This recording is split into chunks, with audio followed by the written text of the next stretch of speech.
Rude 5 to Angel on the bareback, and well, the best laid plans of mice and men sometime, and Jerry lost that one. That is stretching the word very, very hard to say that he lost it, but the end result was that he had to submit to the lashes. I want you to take a look at some of the action. This is typical vintage Rude and Hard and Angel. Lawler handcuff around the ring turnbuckle.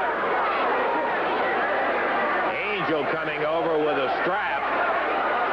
And I'll tell you, Rude thinks he's humiliating Lawler. If I were Lawler, I'd a whole lot rather be hit by Angel than I would by Rude. There's 2, 3.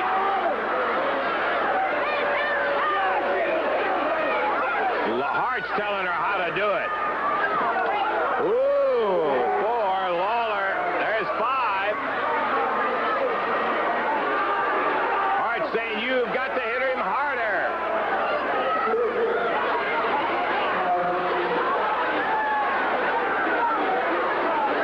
There's 3 left. Rude coming back up now. 8. 2 to go. 9. Lawler not even moving. She's pushing Lawler.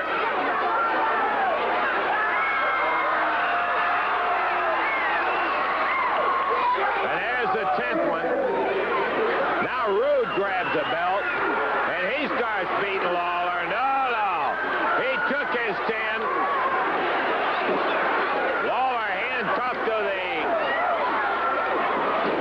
ring turnbuckles, and he is blistering Lawler's back. Here comes the Dutchman with his belt. Yeah, I'll tell you what, that's a tip handcuffed to the ring post right there, and he, of course, is in a position where there's nothing he can do about it except take it. And Rude is taking advantage of it. Here comes the King right now. I'm sure he'll have a word or two to say about it. We were just talking about that despicable stuff of being handcuffed right there and him taking advantage. He's supposed to be such a big, strong guy. Well, you know, the film didn't show why Rude had to take his time before he got a hold of the strap. The reason I lost the match, so to speak, is because I took that skinny little pointed head of his and stuck it in the mat with a pile driver and left him laying in the middle of the ring after he had done it twice to me. To you, right. But the referee he disqualifies me, so I lose. Well, he didn't see it, in all fairness to the referee. Pardon me. Yeah, well, anyway, I take the strapping, the 10 lashes from Angel, which is what the contract called for. But then Rick Rude wanted to stick his nose in it. Well, you did a good job of it, Rude. You left the lashes on my back, you left the whelps, you left the blood, you left the red marks, but that's fine, brother. All that heals up. But when I watch that tape, when I watch that over again, I get the same feeling, and it builds up inside once again. And, brother, as they say, well, I don't even want to say it here, but you know what paybacks are, and that's what you got coming, Rude, and it's going to come Monday night. I promise you that. Because, you see, we got a very interesting kind of match Monday night. Let me just tell everybody what it's going to consist of. I enjoy these kind of matches.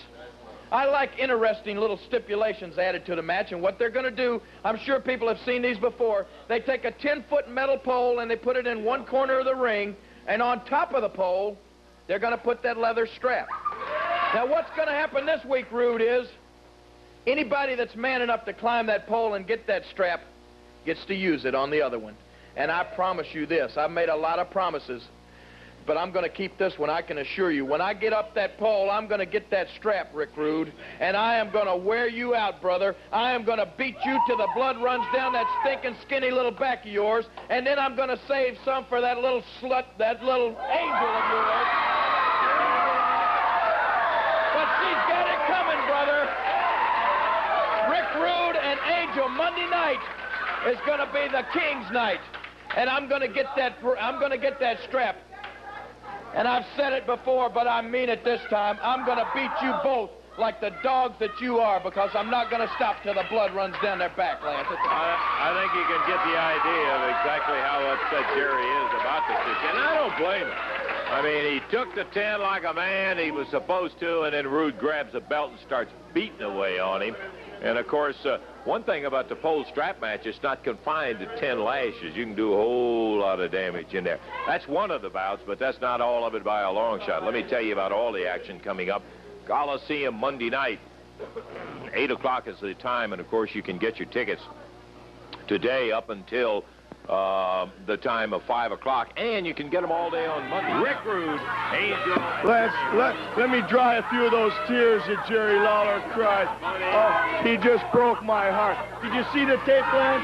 Yeah. We had him squealing like a pig. We had him squirming like a worm. And when it was all over, there was a lot of people that shed a lot of tears for Jerry the King. You also had him handcuffed to the ring post. Just a stipulation of the match, right, Lance? Lance, let me ask you something. Do you consider yourself an intelligent man? Okay, now picture in your mind Jerry the King Lawler and take a look at the Ravishing One and tell me, who do you think is going to get up that pole first? Listen, Lawler's been in a lot. It's just an answer like that that makes you the only one who thinks you're an intelligent man. Let me tell you something. You'd think Jerry Lawler'd be so afraid of a belt by now, he wouldn't even want to use one to hold his pants up.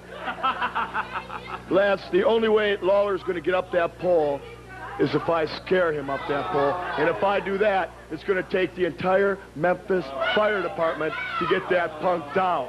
So Jerry Lawler, first of all, if he's going to whip my stinking skinny little back, does this back look skinny at all? I've got his mind so messed up, he doesn't even know what he's going to say. Shut up. Lance, Monday night in Memphis, Tennessee. Jerry Lawler, you call me a dog. Monday night. Well, Monday night in Memphis, we're going to find out if Jerry Lawler's going to pee with the puppies all his life or if he can run with the big dogs. We'll find it out. And maybe he's a little bit, funny. Maybe he likes to get whipped. What is it, Jerry Lawler? The greatest professional athlete in the world today, Rick Rude, baby, and the loveliest valet, Angel, baby. Angel, don't you forget either. He's looking for you, too. And you know, it's not just 10 lashes this time. It could be 10,000 lashes. Glad you brought that up. We'll just call Larry, what's his name? Jerry Rawhide Lawler. Okay, Rick Rude, Angel and Jimmy Hart, a lot of conversation. Monday night's when it's going to be settled, and so we'll stop talking about it right now. We'll be back with action in just a moment.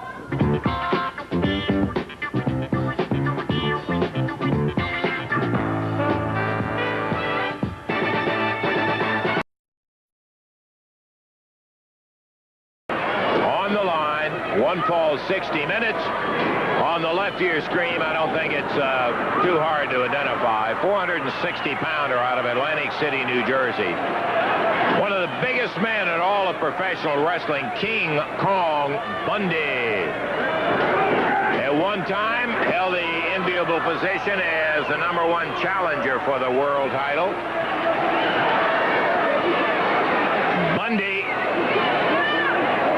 certainly will be the biggest challenger that Tommy Wildfire Rich will face. Wildfire goes in, grabs a side headlock. He's picked up and thrown right off by the huge Bundy. Boy, he is mammoth. Yeah, they tie it up.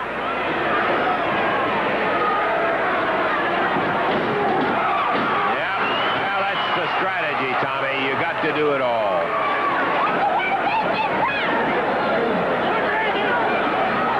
Woo! And Bundy ripped him with a forearm. And over the top rope he throws Rich. Should have been a disqualification, but Hart distracting the referee so that he didn't see it when Bundy fired him over that top rope. Here comes Bundy part of the way through the rope, stomping on the hand of Rich as he started to get back up to the ring.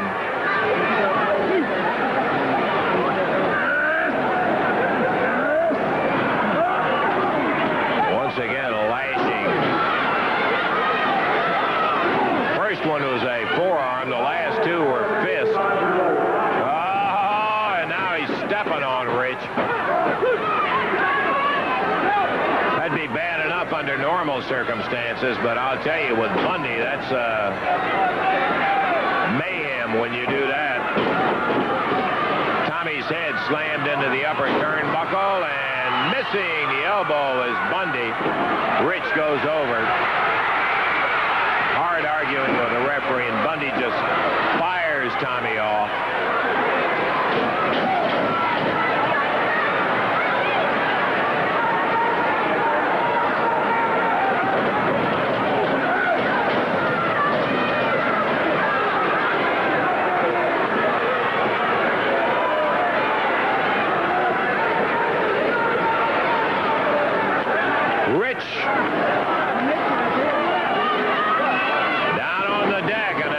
Puts him on his back. Bundy covers. 1, 2.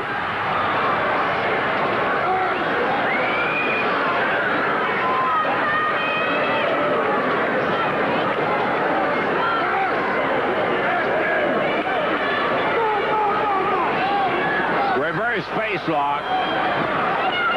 Bundy's got that huge arm around him, chin locking him. I'm not really certain that he could get a chokehold. His arm is so big, I don't believe he could get it between the chin and the chest and on the throat. All he has to do is lean on you, and he's doing that on the pressure point of Rich. Trying to put him to sleep. Coming around to the 7-minute mark.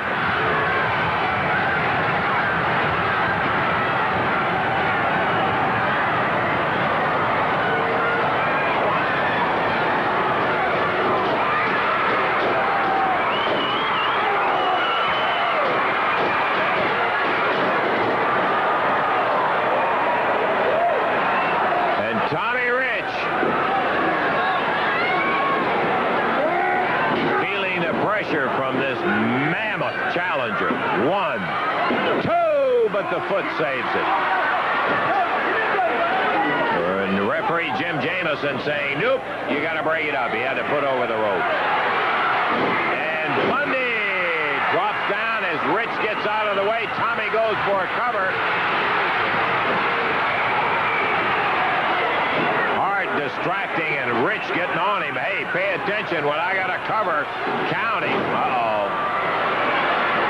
Bundy lashes out with that right fist and puts Tommy on the deck.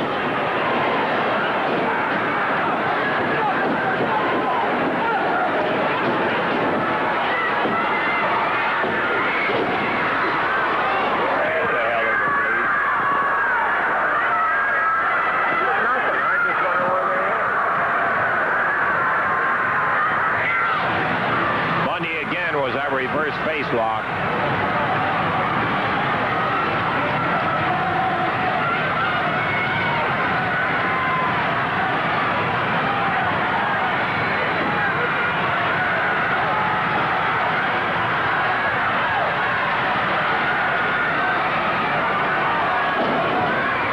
Whoa! He caught him right down in the lower back with that forearm. And Bundy can't stop his charge as he started in, and Rich ducks out of the way. Tommy going after him with that right hand.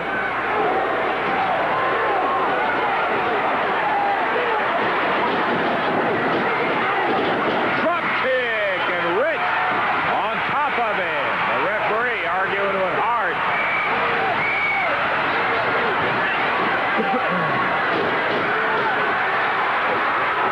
Tommy on his back. Fine right now. He hands a chain to Bundy, which the referee couldn't see. Hart on the ring apron, grabbing the referee.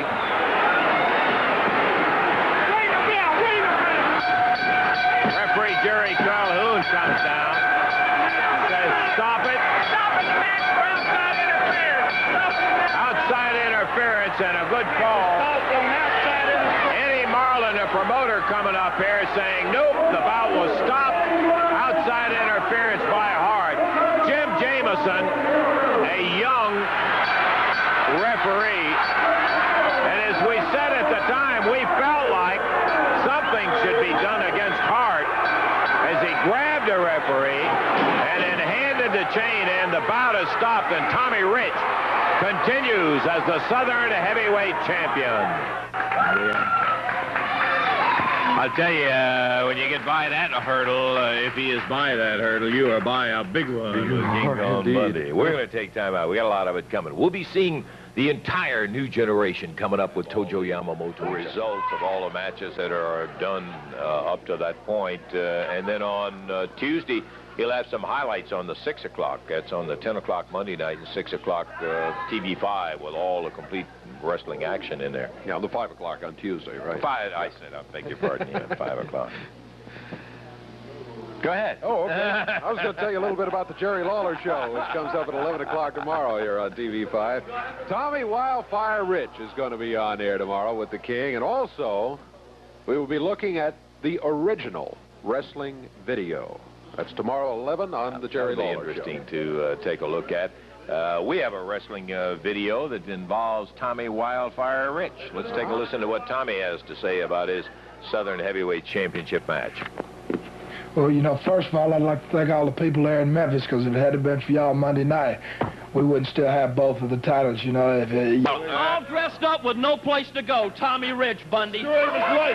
Now, first of all, let me tell everybody something. I'm not wrestling on this TV program today because Jimmy Hart and myself couldn't find any one man, any two men, any three men, any five men that would get in the ring with me, with King Kong Bundy. Nobody's going to risk a loss on this television, a crushing loss for the great Bundy.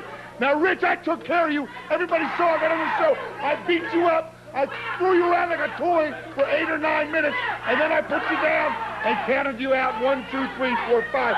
And what happened, Jimmy? This stooge, Calhoun, and this low-life promoter, Eddie Marlin, come running down the ringside and reverse the decision. Why? I don't know. I got to figure they were paid off by somebody. Jimmy, you know about that better than I do. You better believe it, Bundy. I'll tell you how it works, and I'm going to tell you why. Because, you see, you're right. There's somebody in the back that don't care about you, Bundy. Somebody that's jealous of you, and you know who it is, and I know who it is, and you know who it is, Russell, right now. How many times does Eddie Marlin ever go down at ringside? Did he come out there a while ago? No, he did not. Why? Because we wasn't in that match. He is jealous of Jimmy Hart, and he's going to do everything to get rid of me and the family, and you know that. Now, let me tell you something, pal. Jerry Calhoun was down there. Why? Because, I'll tell you why. Because that's Jerry Lawler's stooge, just like Bundy said. He watches his car for him. He drives him off. Hey, every town, no, wait a minute. No, listen to me. Every kid out there, every arena that we go to, you tell me if you see Lawler drive up, who is driving his car and carrying his bags in? Jerry Calhoun. He plays on that poor little pitiful softball team of his. He wants to be like Jerry Lawler. Maybe they're a little, you know what I'm trying to say, but let me tell you something right now, baby. From now on, nobody's going to interfere with us. And Eddie Marlin, you're behind this whole thing. Eddie Marlin went down there. Let me tell you, Eddie, you better not push me too far, old man. Don't push me too far, because I'll tell you, if I have to do it, I'll get my little investors together and I'll buy this whole operation here, and I will fire you. And once more, I have a lot of political pull, baby. I have a lot of people in high government office, and I'll stop your Social Security checks coming in. You understand that? And your big fat old wife up there in Hendersonville, she'll starve to death, baby. And if you don't believe that's true, you push me too far and you watch what happens. I'll buy this whole place. That's what happened. Another one of Lawler's paid stooges. Well, now, you know, Rich, I don't care about your paid stooges. And now you got your friend, your little friend Eddie Albert, as a special referee. Well, let me tell you, there's one function of a referee, and that's to count to 3. In my case, 5. I don't care who the referee is. I don't care if an old lady referees the match. Because this time, Rich, I'm going to put you down. Because I'm not going to have some little redneck hillbilly like you running around Tennessee telling anybody you lasted with King Kong Bundy. You're looking at your new Southern heavyweight champion. You better learn to love it. Because I'm going to be here as long as I want to. Why don't you ignorant hillbilly shut up? That's right, shut up. But let me tell you one more thing, baby. Tonight will be the greatest night of our life, because I am bringing the home first family, baby, everybody, to Jonesboro, Arkansas. And I am going to be ready tonight, pal. I am going to be in tip-top shape. Jonesboro, you better batten down the hatches. Have the chairs down, because the family is coming tonight. I even heard you're going to be there, Russell. I can't wait, Russell. I can't wait. Will you leave? Jonesboro, baby. King Kong Bundy, Jimmy Hart. We'll just wait and see how it works out with Eddie Gilbert in there as referee. I got a feeling that Hart's going to have a lot of association with Eddie before that match is over with.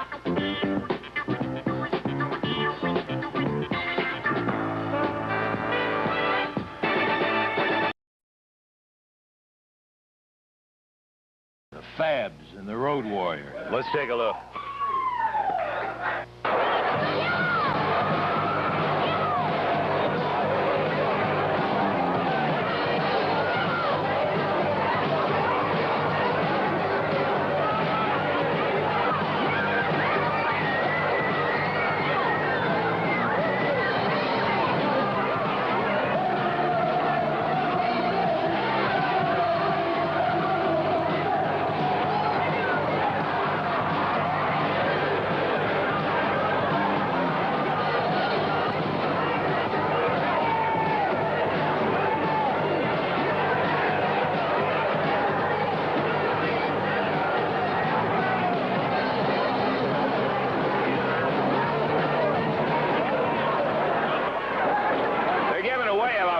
Pounds, the Fabs are. Big elbow, and Steve rattle right down to those shoe bottoms. Pressed up in the air, the Hawk. He's got Steve Kern straight up, and Steve shakes off, going after him.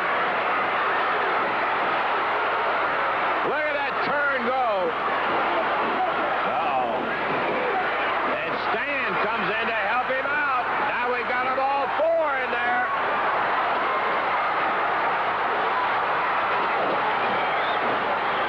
Look at this.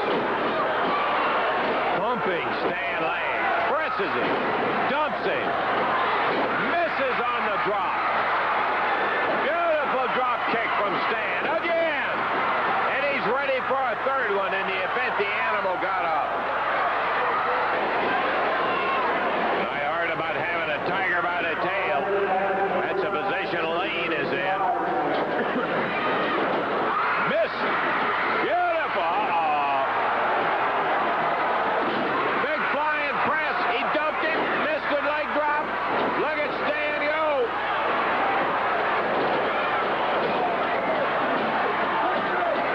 In the air. On the shoulder.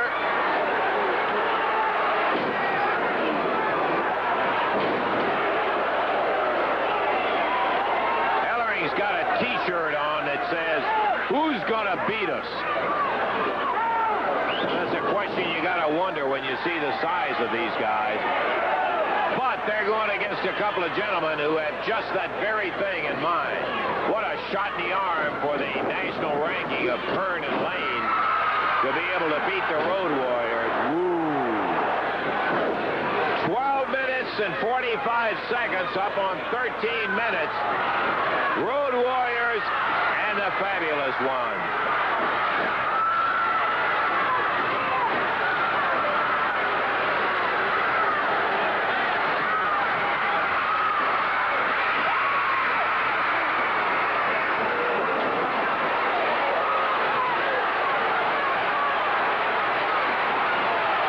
Referee talking with Steve, and he's saying, "Didn't you see it?" Look at Lane. The referee down. That could be a disqualification on the Fabs. Boy, they don't need that. The referee, because of the importance of this match. There goes Hawk out on the floor. Steve waylaid coming out after him. Animal going after Lane. There goes the referee. He'll stop this son of a gun. He's saying, yeah, ring the bell. I think double disqualification.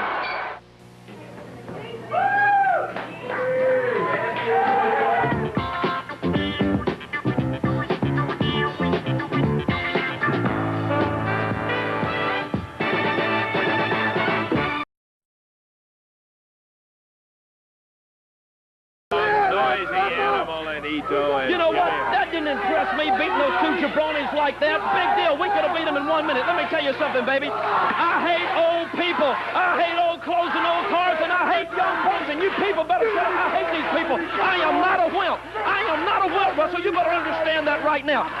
Let me tell you something, man. Let me tell you something, Toto. Like I said, I hate I can't believe this. I hate old people. I hate young punks, man. I hate everybody today. You got a fine line of what you like, then. You don't like some people are too old, some people are too young. Who do you Well, how like, old are Jimmy you, Hart? Russell? How old are you? Is that a big secret? I hate you no matter how old you are. Let me tell you something, Toto. That's pretty heavy. You're going to try to cave my chest. Let me tell you what, baby. You couldn't cave a grape in. Evidently, you don't know my background in this city. I was all state in football, and you can check that up. I was all city in basketball. I was all conference, UPI, baby, in baseball. That's right. My record speaks and stands for itself. You can go What to year was anywhere. that, Jimmy? Hey, listen, you know what year it was? Listen to me, Russell, right now. Let me tell you this right now. Plus, baby, in the Golden Gloves, baby, at the 147.5-pound weight, Jimmy Hart back in '71 came out #1, and I've got the trophy. I tell you what, I might even bring the trophies next week to prove this right here. I think I remember '71. I'm not sure I remember Jimmy Hart's name. Well, because you know why, Russell? That's what's the problem with you, baby. See, you're just like Toto. You're out of shape and out of date. Let me tell you what, pal. You bring it on down, Toto. You bring everything you've got. But my greatest accomplishment ever, baby, is just recently where I just had a crash course at Judo Joe's School of Karate. I am a black belt in karate now, baby. So go. Hey, let me tell you what. They think I'm lying. I'm never lying. You know I don't. Okay. You don't believe it? You show up this week, pal, and I promise you this. I'm going to show you how I make a fool out of Tojo Yamamoto, along with everything else. But Tojo, you don't bring the new generation down to the ringside, and I won't bring the animal, and I won't bring Ito down there. And you and me, baby, one-on-one, Tojo. And I promise you this, there is no fool like an old fool, and that's exactly what you're going to be, baby. In addition to that, you got to cook Jimmy, take him out. Oh, hey. The wrestling fans will be exactly like I will. We wouldn't miss you going with Tojo for anything. Generation once and for all, baby. We'll take time out, and we'll be back. You're 71.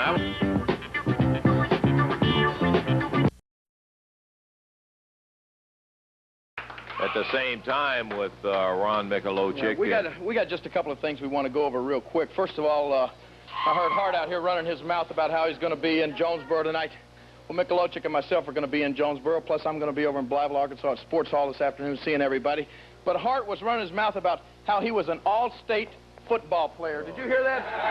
And all-city basketball. You know, we both went to the same high school.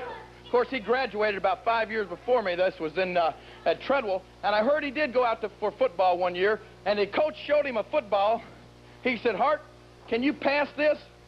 Hart looked at it and said, well, if I can swallow it, I guess I can pass it. That's how much sports Hart knows. Now tell him what you're going to do to the chump Michalowicz down there, or the chump Neidhart, Ron. You got that pole helmet match, Ron, with the helmet's up on top of the pole. Every time I see Neidhart, all he ever wants to use is his helmet. And when it comes time to go one-on-one, there's always someone else jumping in. Neidhart, this week, if you want to get your helmet, buddy, you can get it, but you got to go through me first. And I guarantee you, Neidhart, I don't even think you want to go there anymore. That's right, baby. Because his helmet will be in your corner, and your helmet in his on the pole. I see, up on the pole, and somebody's got to be able to get up there and... Just like that strap match. If you can get the helmet, Neidhart, you're welcome to use it. But he's got to go through you to get his helmet. And the smart money and my money is on the Memphis Showboats, brother. I guarantee you that. Okay, well, I wish you a lot of luck in that one, Ron. We will be interested in seeing the action when Neidhart and Michalowicz, I tell you, when they lined up across that scrimmage line, Dave, in that last Monday night's match down there, whoa, was there some explosion going on.